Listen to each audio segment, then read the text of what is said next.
the celebration has kind of continued, but now we're starting to talk again about the rematch. Where is your mind at right now? We keep hearing different things. I mean, obviously, I know your manager said, you'd like to fight sooner. I know when I talked to you, you said you'd like to fight sooner. Yes. But Ronda now says she wants UFC 200. Where's your mind at? I do like to fight sooner than later, but I'm not one to say this is when I want it and who I want. I usually just take the opportunity that they give to me, and so whatever happens, we'll see how the cards unfold. I'm sitting here today because I just took whatever opportunity was in front of me. They said Ronda was next.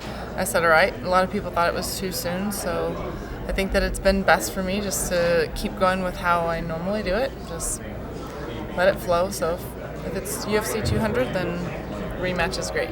A lot of people, after the fight, you've been very gracious in victory, giving a lot of credit to Ronda, and obviously very, humble in your victory. A lot of people have kind of been upset that Ronda hasn't at least said congratulations to you. She said, I got to come back and beat that chick. She's not even using your name. I mean, does it bother you that you haven't at least heard great job, can't wait to meet you, any of that?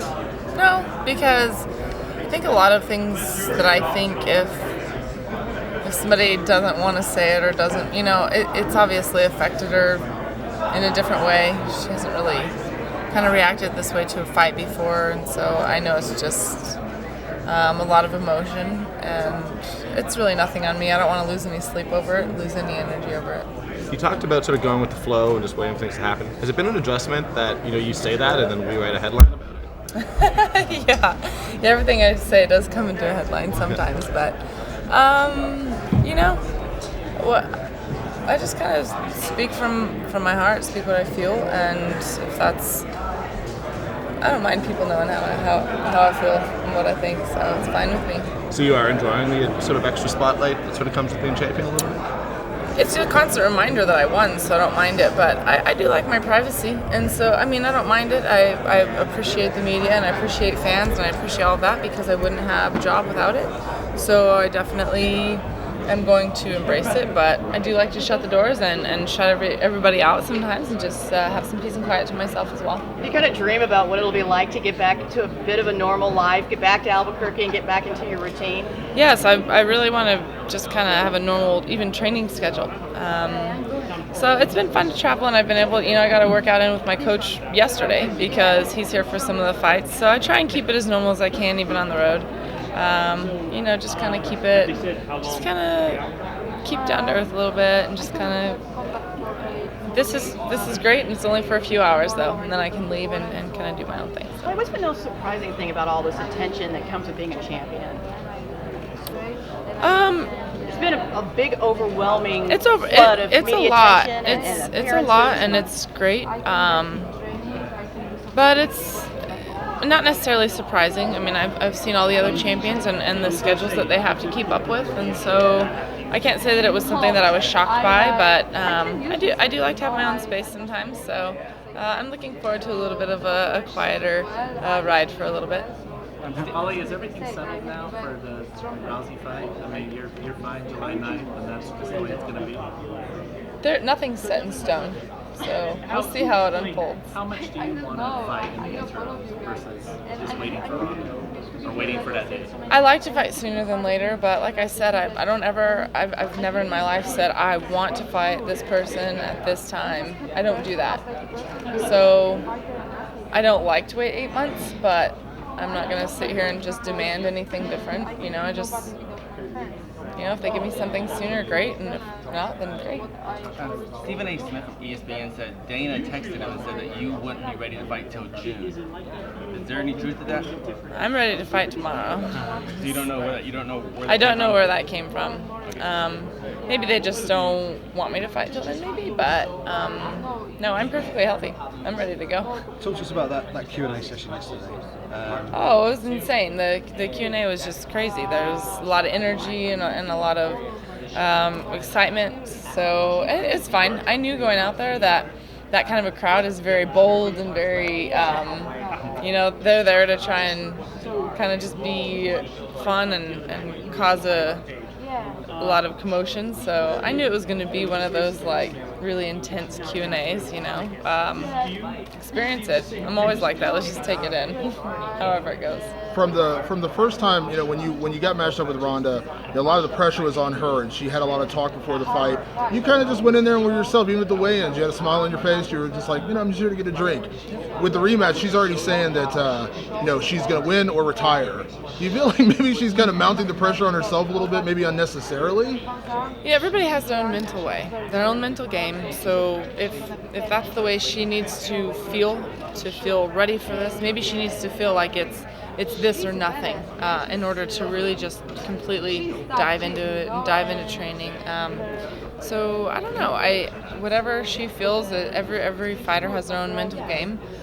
For me, I know mine is just let's stay focused. Let's just work hard and get there for the fight. For this fight, a lot of people were thinking, man, this is a really big thing for you. A lot of people think it's too early. It's the biggest venue. The pay-per-view numbers were pretty much just outrageous. And how do you feel about that? And it's like, well, I try and really picture if I had this person across from me in practice, it doesn't seem so big. And so I try to keep that, take the cameras and the lights out of it, and just focus on the fighter in front of me, and not really pay attention. And it's not just the venue that was so big. There's millions across the world watching, but it's still just her and I. And so I like to keep more of like a grounded feel about it, and just be into the one fighter in front of me. When you look ahead to the prospect of a UFC 200, what it means for the sport to get to that point, to have a 200, and your place in it, what do you think about that? Oh, that's an overwhelming feeling that they would even want to put me on a card like that. That's what a lot of people dream of. So it's a huge thing. But I try not to get, I guess it goes along with the same lines. I don't want to get so overwhelmed thinking I want to be part of this big thing again, because it is just, for me, it's all about the fight. It's passion. It's all about the victory. It's all about the win. And for me, it's just training for that person in front of me, whether it's UFC 200 or 199, for me. So, but it is, I do feel very honored that they put me in that light to want to put me on such a big card. Holly, in the last year, you've had 3 fights and a lot of training. How much better did you get? How much better of a fighter are you today than you were 12 months ago? Oh, I'm a completely different fighter today than I was, 12 months ago, and I plan on being better the next fight, and better the fight after that, and better the fight after that. I don't ever want to feel like I've made it somewhere. I want to feel like I'm still getting somewhere. That way I keep learning, I keep pushing forward. I always want to keep progressing forward. So you were a big underdog against Ronda, but was everybody just misjudging you, or did you get significantly better while no one was watching? I feel like it's a little bit of both. I feel like a lot of people were underestimating me, and I think the other part of it is that I knew what I was up against, and so I really, really, really wanted to get better, and I knew that I had to work hard for that fight. So it's a little bit of both. Did you read the story Ronda did with ESPN magazine the last week or so? I have not read the entire thing, no. Okay. Did you read some of the quotes or anything? Do you have any thoughts on it? If you tell me what quote you're thinking of, I'll tell you what thought. I don't Okay. know. I can't quote them, so I can't. All right. She's obviously down. She's... Yes, and you know what? I wouldn't change anything about the fight. That's what I go in there to do. I want to win. I hate to lose, and I want the victory. And I want the knockout. Who doesn't want the knockout? That's the ultimate victory. But when the fight is over and the decision is done, there's always this little bit of compassion, because when you're a fighter, you know what it's like to lose, and there's a little bit of compassion. It's when I got knocked out, somebody had come up to me and they said, "Well, don't be so down. It's not the end of the world." And I was like, "Actually, that's exactly what it feels like. The end of the world." You put your heart and soul into it. Everything physical, mental, emotional. You put everything into it. And being in the spotlight as she has, it's people go from having you here and then to just smashing you. So there's a little compassion there, but not enough that I would change any of the decision. I mean, let's be real with that. I wouldn't change it for a second. If I had the chance to do it all over again, that's my plan, is to finish with a knockout. But it's a very sad place to be, and I've been there, and so there's a little bit of compassion for that. You've had rematches before in your boxing career. What do you feel like is the key to a rematch? Because obviously, whether you fight Miesha next, you're going to eventually fight Ronda at some point. What is the key to getting mentally ready for it? Because I know it's hard to top your last performance, so I know you can't think that way, but what is the key to a rematch? I always feel like they're coming for me twice as hard as they were the first time, especially if they're coming from a loss and coming back. And it's going to be a different fight. They've not only watched my film, they've felt my strength, they've felt my powers, they've felt my movement, experienced me in the ring with them. So it is. This will be my first rematch in MMA, and she's felt my clinch, she's felt the punches, she's felt the movement. So she'll be able to be more prepared the second time around. So it'll be a completely different fight. They're never the same.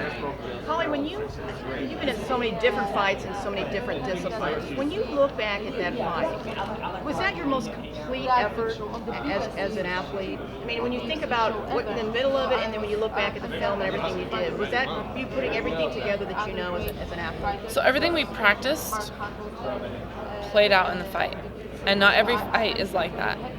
Sometimes you practice a certain way, and you get in there and you have to make so many different adjustments. Sometimes it's just maybe one little adjustment. But everything we did was playing out. So, a lot of times in the fight, I would just hear my coaches saying, stay focused, because pretty much keep to the plan. Just stay focused. Like, what we worked on is working, so just stay focused. And so, yes, everything played out, but I don't feel that that's my full potential. I never feel it's full. If I feel like that's my full potential, then I should retire. That means that I don't feel like I'm going to get better. So no, I don't feel like it's my full potential. It was a very dominating performance, but it also is its own fight. Every fight's different. Every matchup's different, and it's going to be a whole different fight the next time around. There's things I look at in the fight and I think, oh gosh, good thing I didn't get caught here, and there's mistakes that I made, and I want to get better at it. I always want to perfect. Talk to us about the relationship with Coach Wink and the team you've got up there in Albuquerque. It seems like a real close-knit, almost like a second family. It is. Our team is like a second family, 100%. Our coaches are great, our teammates are great. As soon as the fight was over, when I left the venue, I just thought, I can't wait to go into the team and just hug them. I just want to hug my team that was so supportive in every way, and they believed in me when everybody outside of the gym wasn't. And that means a lot. That builds confidence. Their belief in me gave me strength. And so it is. It's, and a lot of that comes from the top. That comes from, Mike Winklejohn and Coach Greg Jackson. They believe in you. They have this emotion. They set the stage, and all the fighters underneath them, they feel that energy, and so it's a second family. They're like my brothers and sisters over there. And the reaction you got when you went back home, was it 20,000 people? There was over 20,000 people at this parade that they put on, and it was just insane. I didn't know what to expect. All I know is that when we started the parade, I was crying because there's just so much overflow of emotion from people. It was just like, it's insane, the support there. And good thing we had the whole parade before I actually had to get up and have a speech, so I could get some of the tears out of the way, so I could actually collect myself. But I just love that it touched that many people's lives. What did it teach you? When does that happen? What did it teach me? The victory, because it changed everything so dramatically. A lot of people don't experience that. You went from, I don't want to, I'll just use the word now, almost obscure going in, and you're the biggest thing coming out. I know that in this career, you work your whole life and you can be on top like this, and then there's also, you can get it taken away just like that. And that's what makes watching fighting so amazing. You never know what's going to happen. It's also what makes it the most emotional thing you can be involved in, when you know what you're up against and you know what can happen with a win or a loss. I'm still learning as it goes on, but I knew that it's either, I always say, you're either having the best night of your life or the absolute worst night of your life. It is one or the other, and there's no in between. So it has been. It's amazing. It's been a great ride. There's a lot of, there's a lot of pressures that come on after a victory like that, and then people will, high expectations and things like that. So I just need to work hard to try and make that right again.